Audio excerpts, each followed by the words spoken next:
Está na pré-laje, depois você põe mais, tem 7 centímetros, você põe mais 13 concreto, ou seja, eu tenho mais junta aqui.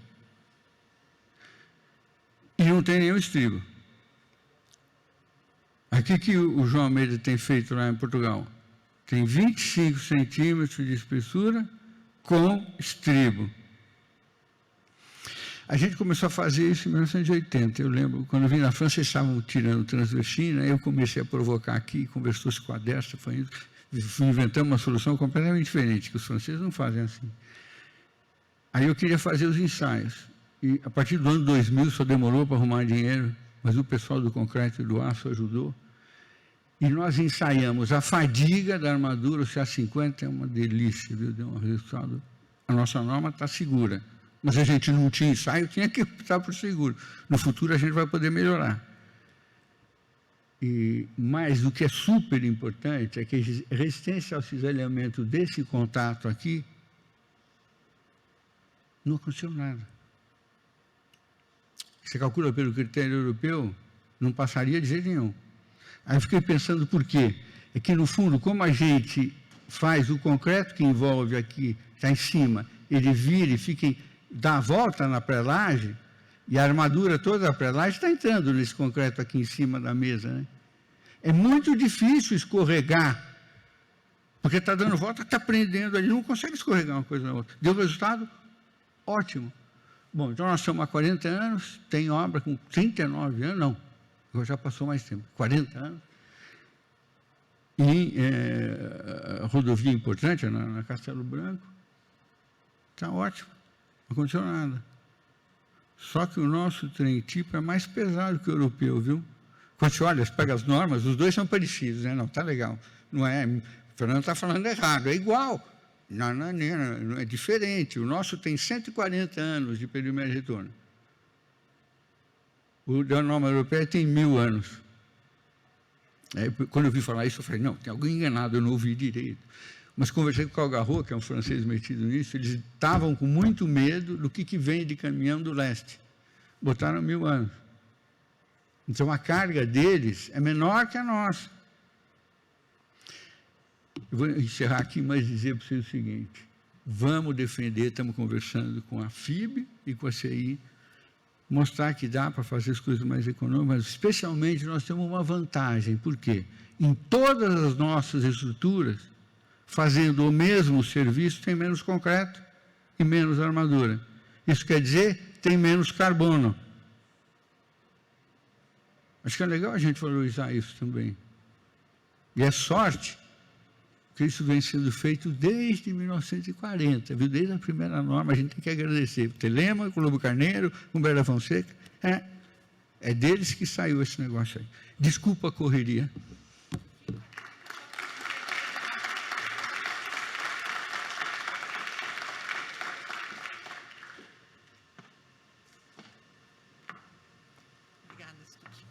E eu que agradeço o seu, hein? Você que está ajudando a forte para a burra. Vamos lá, então. Nós temos agora um período de perguntas e respostas. Esse período estaria acontecendo 15 minutos, iniciando ao 12h30, a gente está exatamente 20 atrasado, tivemos aquele atraso inicial lá do lançamento do livro e aqui da palestra Keynote, mas tudo é importante, muita atividade, tudo vale a pena. Eu gostaria de chamar o Akio também aqui à frente e o Rodrigo para... Akio, would you like to come? Please. E aí estamos abertos a perguntas. Temos o microfone, né? Creio que sim. Vamos seguir o mesmo sistema por causa da tradução. Ali já tem uma pergunta lá. Mesmo que fale inglês, faça a pergunta em português por causa da tradução, se for dirigida ao Akio, tá bem?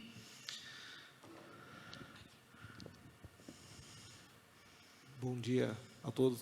Bom dia, porque eu ainda não almocei, né? A pergunta para o Akio. Inicialmente, parabenizado pela apresentação, mas eu fiquei um pouco curioso quando ele mostrou. Eu gostaria que ele pudesse explicar um pouco melhor, mas eu não entendi quando ele falou de concreto com cimento zero, alguma coisa assim. Eu entendi, eu sou da velha guarda, que cimento é a mistura, concreto é a mistura de cimento agregado, enfim. Aí ele mostra um concreto sem cimento, eu fiquei um pouco confuso. Esse é um ponto. Deve ser polímero ou coisa parecida. Mas uma coisa importante, o cimento, em números de Brasil, né? Eu estou falando que um produto que ele tem a versatilidade que tem e custa 50 centavos o quilo, né? Então a gente consegue escalar. É um produto barato pela responsabilidade, pelo que faz. Eu gostaria de saber qual é o aglomerante, qual é o aglutinante, a cola que usa nesse seu concreto e se ele é escalável, se a gente consegue trazer isso para a sociedade na mesma faixa de preço, de custo, que é o cimento Portland em nível mundial. Muito obrigado. Thank you for your questions.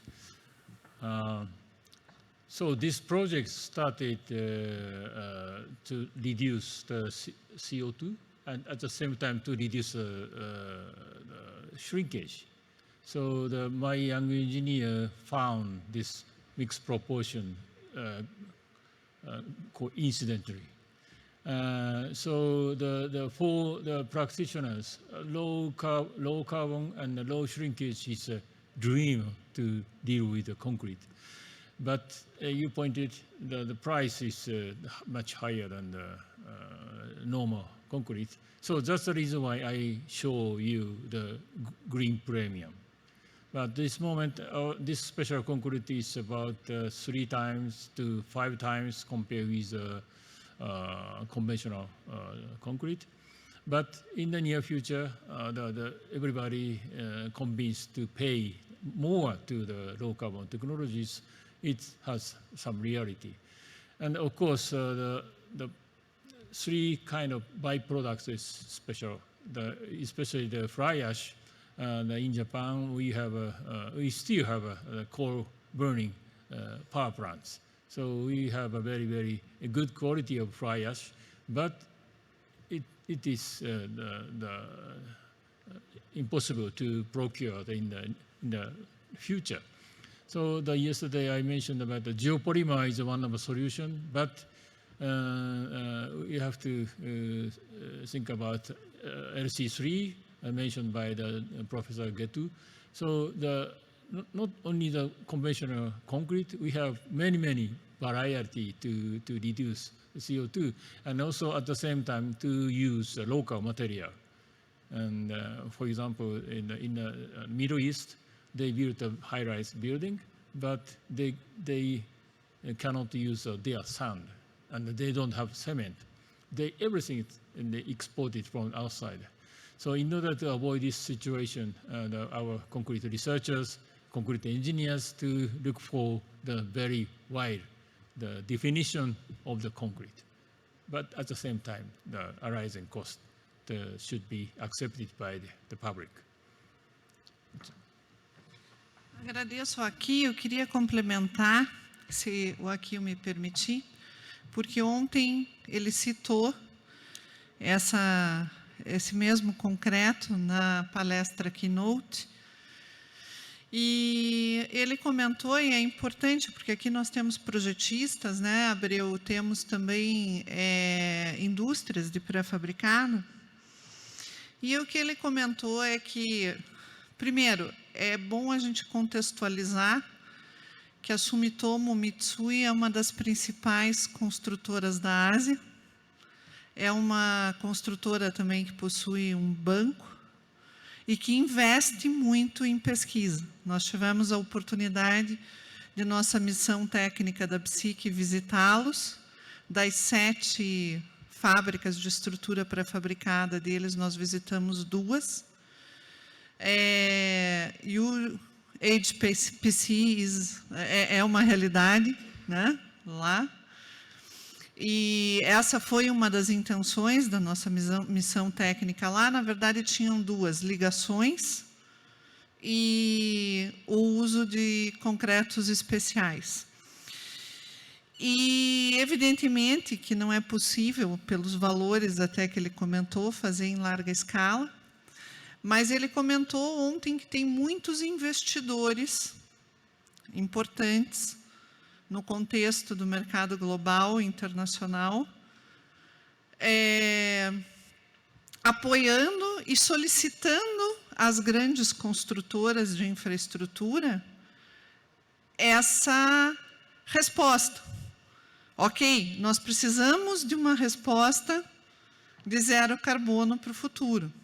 E tem muitas construtoras de grande porte. Eu tive a oportunidade de visitar em Karlsruhe, quando Harald Miller era presidente da FIB, um centro de pesquisa que também estava dedicado ao desenvolvimento de concreto zero carbono e com um teor baixíssimo de cimento e com cimentos modificados, e algo muito diferente do que a gente conhece ou tem conhecido até aqui, né? Eu acho que é um movimento de toda a cadeia. Nós sabemos que a indústria cimenteira no Brasil tem investido. Ontem estávamos no seminário de sustentabilidade. Conhecemos aqui como indústria o roadmap. Sabemos que nós temos uma indústria que é mais ecoeficiente do planeta, né, aí entre os países, aqui no Brasil, por conta de situações que tivemos que, ao longo do caminho, trabalhar. Eu fui cimenteira também, trabalhei no início da minha carreira na Votorantim Cimentos, e sei o quanto, na questão de redução ambiental, tem sido trabalhado desde a final da década de 80, início de 90. Mas isso é bom também, porque isso nos estimula, né? O que a gente diz, pensar um pouco fora da caixa. E ver justamente que mundo afora se trabalha muito por esse momento e por essas metas aí que nós precisamos alcançar 2030, 2050, 2060. E parafraseando aqui um pouco o Mazzucato, ontem no seminário de sustentabilidade, o professor Vanderlei John também provocou muito algumas questões com relação tanto ao consumo de cimento como de aço, redução de consumo, descarbonização desses materiais, produtos verdes que essas indústrias estão também desenvolvendo aqui. Então, é mais um momento de reflexão e de saber que esse momento chega, né? Eu gostaria de saber se temos mais alguma pergunta. O Luiz André tem uma pergunta. Por favor, aqui, fique com a mão erguida, senão ela não consegue chegar com o microfone até você. Enquanto o microfone chega, gostaria de pedir que, após o almoço, vocês voltassem, porque nós temos professor Munir, temos professor Marcelo Ferreira, painel dos projetistas, com Carlos Melo, com Matheus, Marcelo Quadrado. Então, a nossa jornada é extensa até o fim da tarde hoje. Conto com o retorno e a presença de vocês aqui. Luiz, isso. Vou tentar ser bem rápido aqui, o tempo está curto, né? Primeiro, parabenizar, né, a palestra do professor do Akio, do Rodrigo, do professor Stuck, mas aproveitar até um pouquinho fora do ensejo, mas aproveitando a presença do professor Stuck. Na visão do professor Stuck, o que está faltando para a gente fazer um trabalho de padronização e de inteligência, já uma vez que a gente tem uma demanda muito grande de infraestrutura, né, com relação a estruturas de pontes, a nível de um trabalho de parametrização, de padronização, que viabilize que nós tenhamos uma infraestrutura mais barata, que isso viabilize também a industrialização mais intensa disso no Brasil, que a gente tem muito ainda execução em canteiro, né, para algumas situações, e a viabilização, né, dessa parametrização, dessa padronização. O que falta para nós impulsionarmos isso a nível de Brasil, na sua opinião? Não sei se eu consegui. Eu acho que isso vai contribuir, como o senhor deu um exemplo, né, menos consumo de carbono, soluções mais inteligentes e padronizadas. Aproveitar um pouquinho a sua presença aí. Isso.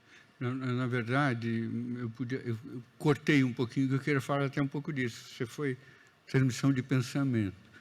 Porque a gente já discutiu com a Ilha, eu já fui ao DR, por exemplo, perguntar sobre isso. O DR topa, traga aqui a proposta das fabricantes que nós vamos mudar. O DR tem um padrão, um projeto padrão desse negócio. Ele fala, eu mudo aquilo se a gente conseguir industrializar. É lógico que isso não é uma coisa simples, eu acho que as indústrias estão pensando, mas isso é uma necessidade.